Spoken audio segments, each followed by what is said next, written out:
Hello दोस्तों, नमस्कार। स्वागत है आपका आज की मेरी इस वीडियो में। आज की वीडियो में मैं ये जानकारी देना चाहूँगा कि जो नए लोग एडवोकेसी में आए हैं वो किस तरीके से कोर्ट में जज साहब के सामने प्रस्तुत हों, उनके सामने किस तरीके से अपनी बात रखें। तो मैम का एक्सपीरियंस जानेंगे कि उनका पहला दिन कोर्ट में कैसा रहा, उनको किन किन कठिनाइयों का सामना करना पड़ा। Please ma'am. Thank you Bhanu.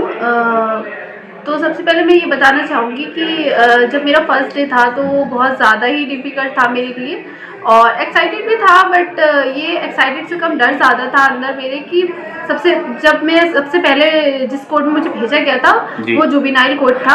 और मेरे सीनियर ने बोला था कि क्या आप चले जाओ और वहाँ पर ऐसे ऐसे करके ये चीज़ें बोल देना। कुछ चीज़ें मुझे बता दी थी बट उतना ओपनली नहीं बताई थी, तो थोड़ा सा माइंड में चीज़ें थी, डिस्टर्ब थी मैं माइंड में। तो मैं वहाँ गई और मैं बैठी हुई थी। सबसे मेन तो यही नहीं पता था कैसे क्या होता है, मतलब फाइल पे पहला दिन था। हाँ, फर्स्ट डे 1 में बहुत ज़्यादा डिफिकल्ट हो गया। मेरा डे 1 था कोर्ट में अपेयर होने का। तो उसमें ये था कि सबसे पहले जिस कोर्ट में मैं अपेयर, मेरे सीनियर ने बोला था अपेयर होने के लिए, तो वो था जुवेनाइल कोर्ट। मैं वहाँ गई थी। उसके बाद कुछ सीनियर ने बता दी थी कुछ लाइनें, ओपनली इतना नहीं बताई थी, तो अंदर माइंड में बहुत सारी चीज़ें थी जो कंफ्यूज थी मैं कि मैं क्या बोलना है सब। मतलब इतना कुछ हार्ड नहीं था बट मेरे लिए बहुत ज़्यादा डिफिकल्ट था क्योंकि वो डे 1 था मेरे जज साहब के सामने आकर कुछ बोलने का। क्योंकि वो कॉन्फिडेंस थोड़ा स्टार्टिंग में डे 1 में हर किसी का थोड़ा रहता है, थोड़ा नहीं, मुझे लगता है मेरा तो मतलब बहुत ज़्यादा था। मैं बहुत ज़्यादा डर गई थी। तो ये भी नहीं पता था कि कैसे होता है, फाइल कैसे आती है, क्या चीज़ हमें करनी होती है, प्रोसीजर मालूम नहीं था। हाँ, मतलब कुछ भी नहीं पता था। मैं वहाँ जाकर बैठ गई थी और मेरे सीनियर ने बोला था कि आप वहाँ खड़े होंगे, वो आपका फाइल का नाम बता दिया। तो उन्होंने कि फाइल का नाम बताएंगे आपको खड़ा होना है। एंड फिर बस 2-4 लाइनें और चीज़ बता दी थी। तो मैंने कहा ठीक है, बस जितना ईजी करके बताया था उतना ईजी था नहीं मेरे लिए। तो जब मेरा फाइल का नाम आया था तो सबसे मेन एक तो मैं एकदम ब्लैंक हो गई थी कि मुझे यही नहीं लगा कि मेरी फाइल का नाम आ गया है। तो साइड में जो पेशकार वगैरह होते हैं उन्होंने बोला कि मैडम, क्योंकि वो मुझे जानते थे, मैं और अपनी सीनियर के साथ पहले जा चुकी थी, तो उन्होंने मेरा फेस देख रखा था। तो उनको पता था कि यही मतलब इस फाइल में है। तो उन्होंने मेरे को इशारा करके ऐसे बोला कि मैडम आपकी फाइल। तो मैं फिर खड़ी हुई, हिम्मत तो नहीं हो रही थी बट मैं खड़ी हो गई। मैंने कहा ठीक है, जो होगा देखा जाएगा। और खड़ी हो गई। फिर जज साहब ने सामने से पूछा, कुछ बेल बॉन्ड सबमिट होने थे, उसका ये काफ़ी डिले हो गया था। उसी के लिए बैक टू बैक डेटें चल रही थी। तो उसमें ये था कि उधर से सामने से जज साहब ने ये बोला कि मतलब आप बेल बॉन्ड क्यों नहीं करा रहे। तो मेरे को कुछ भी समझ नहीं आया कि मुझे यही नहीं समझ में आया मैं आंसर क्या करूं, जबकि सीनियर ने बोला था कि ये बोल देना कि हम करा देंगे, आप हमें इसमें कोई डेट दे दीजिए, नेक्स्ट डेट दे दीजिए।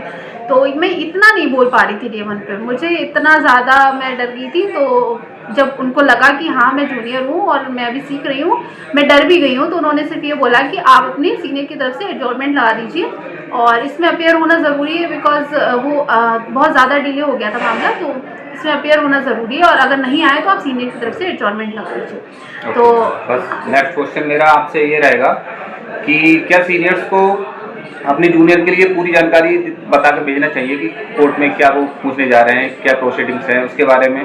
क्योंकि कभी कभार ऐसा हो जाता है कि जूनियर जाते हैं और उनको यही नहीं पता रहता है कि हमसे पूछा क्या गया है, हमें पूछना क्या है। तो क्या पूरी जानकारी देना चाहिए सीनियर्स को, क्या ये उनकी लायबिलिटी बनती है? जी मैम।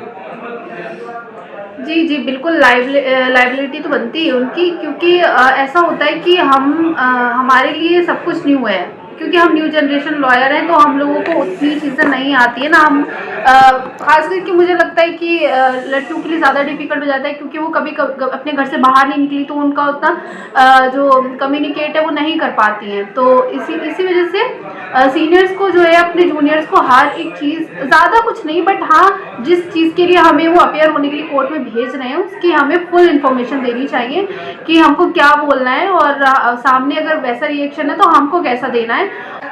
हाँ, तो मैम हमारी वीडियो का लास्ट क्वेश्चन ये है कि हमारे जो नए जुडिशरी में आ रहे हैं लोग, वकालत में आ रहे हैं, उनके लिए आप बताइए कि किस प्रकार से वो किस डिसिप्लिन के साथ में कोर्ट में जज साहब के सामने प्रस्तुत हों, अपनी बात किस तरीके से रखें जिससे कि जज साहब को रूड ना लगे और उनके सामने अपनी बात को रख पाएँ।